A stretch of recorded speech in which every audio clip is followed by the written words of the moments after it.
Bonjour, bonsoir ou bonne nuit, c'est comme vous voulez et bienvenue dans ce 3e épisode de Gravité Zéro.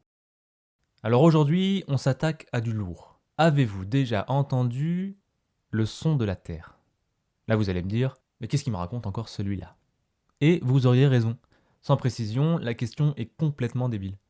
Reprenons. Est-ce que vous avez déjà entendu le son émis par la planète elle-même? Ou encore celui de Jupiter ou Saturne? Ou même, je sais pas moi, celui d'une étoile hors de notre système solaire? Pour ceux qui répondraient «Ah oui, une fois je suis tombé sur une vidéo avec ces fameux sons de l'espace», eh bien je suis désolé, mais vous vous êtes peut-être fait avoir.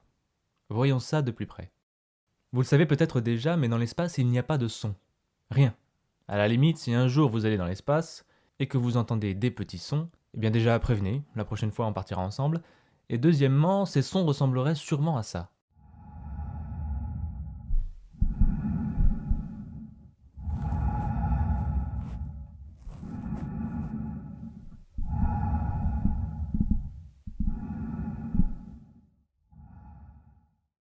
Ce sont déjà votre respiration et les vibrations et frottements entre la combinaison spatiale et, je ne sais pas moi, la paroi que vous venez d'attraper avec vos gants, votre pied qui a frotté votre autre pied ou encore votre coéquipier qui essaie de vous mettre une baffe.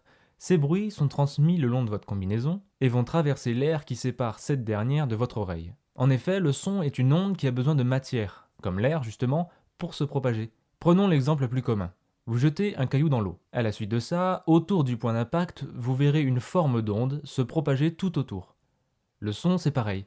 Quand vous claquez vos mains ensemble, l'air présent entre vos deux mains sera comprimé et décomprimé au moment de l'impact. Ce qui, grâce à un effet domino, fera osciller l'air environnant et va arriver jusqu'à vos oreilles. Et ces oreilles savent y faire. Elles vont traduire la vibration de l'air en signal électrique et transmettre le tout à votre cerveau qui recevra l'information de ce son. Retournons dans l'espace. Ici, il n'y a pas d'air ou de matière susceptible de transporter le son. Mais alors, comment pourrait-on entendre le son des planètes? Nous venons donc de voir qu'il n'y avait pas de son dans l'espace. Pourtant, l'univers entier fourmille d'ondes électromagnétiques voyageant à la vitesse de la lumière et dans toutes les directions. C'est sur ce constat que vont se baser ces enregistrements. En effet, les astrophysiciens ont émis l'idée d'enregistrer les signatures électromagnétiques des corps célestes, comme nos planètes, leurs lunes, notre Soleil ou encore d'autres étoiles, et de transformer ou plus exactement de traduire ces ondes électromagnétiques en ondes sonores. La NASA s'est alors servie de ces sondes pour faire ces enregistrements. Ça y est, on y est. C'est dans cette partie que vous allez découvrir à quoi ressemblent ces fameux enregistrements. J'aimerais quand même vous prévenir, si certains peuvent paraître angoissants, stridents, ou d'autres apaisants et mélodieux, rappelez-vous qu'aucune modification n'a été ajoutée après la traduction en ondes sonores et que ce que vous allez entendre sont les signatures de nos colosses spatiaux. Commençons avec notre étoile, le Soleil.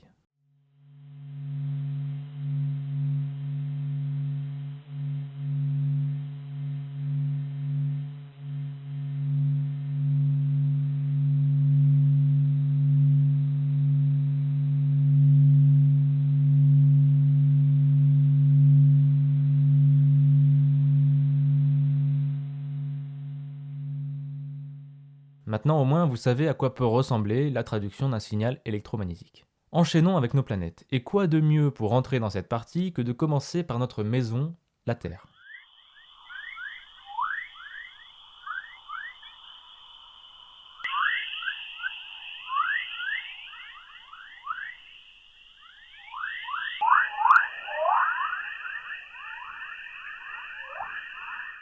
Ici, ce qu'on a entendu sont les traductions des vagues de plasma envoyées par notre Soleil, qui suivent les lignes de notre champ magnétique. Maintenant, passons à Jupiter.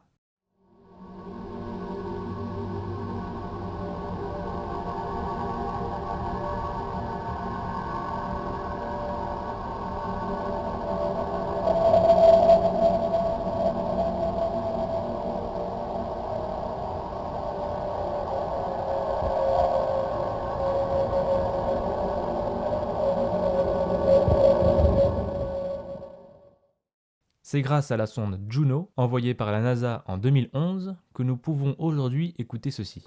Maintenant, voici Saturne.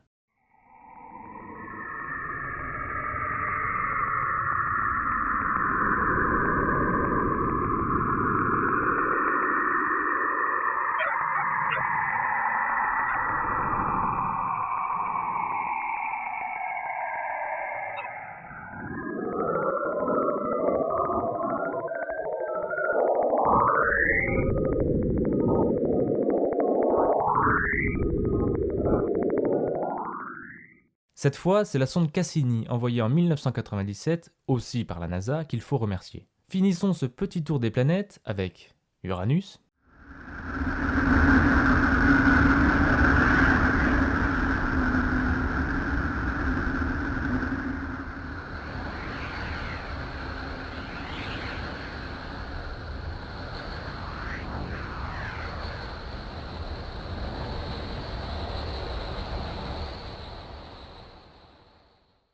et enfin Neptune.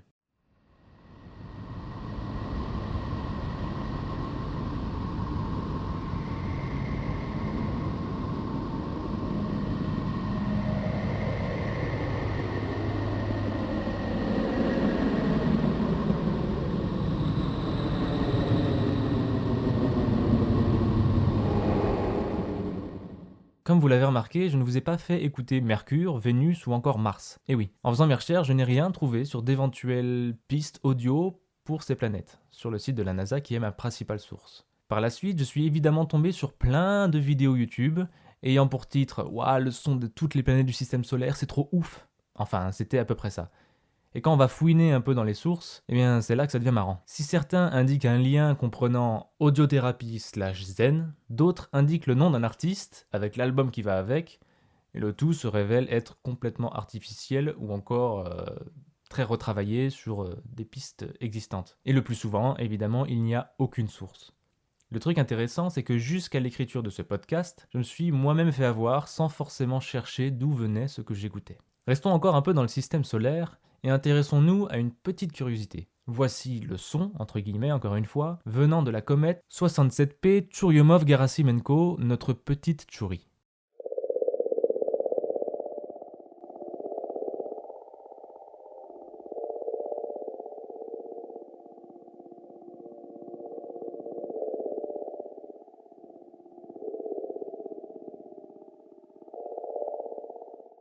Ici, ce n'est pas à proprement parler son champ magnétique, mais les interactions entre les éjections de gaz et poussière avec le plasma envoyé par le Soleil que nous entendons.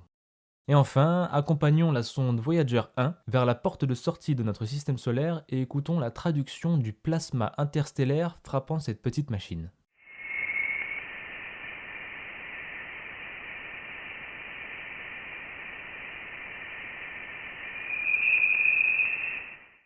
Nous voilà sortis. Tournons alors notre micro électromagnétique vers l'étoile KIC 1226.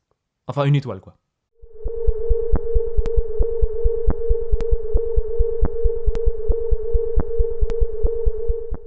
Et en petit bonus, voici le son du Big Bang.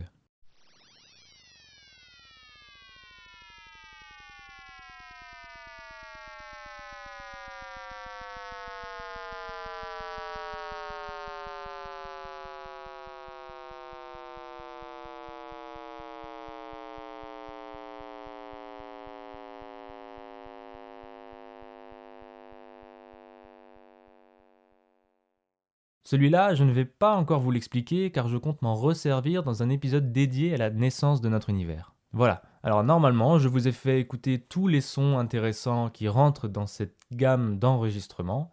Je vous conseille la vidéo de Balade Mentale sur YouTube, titrée « Le son de l'univers ». Ils en parlent très bien, et leur description m'a permis de trouver certains audios. Et comme je vous l'ai dit plus tôt, ma principale source était le site de la NASA. Il est encore une fois très bien fait, et il y a plusieurs simulations 3D pour visualiser le système solaire ou différentes sondes. Ces audios se trouvent aussi sur le SoundCloud de la NASA.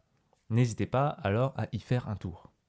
En attendant, j'espère que cet épisode vous aura plu, et a rendu vos oreilles un peu plus astronomes. Et moi, je vous dis à la prochaine pour un autre épisode de Gravité Zéro.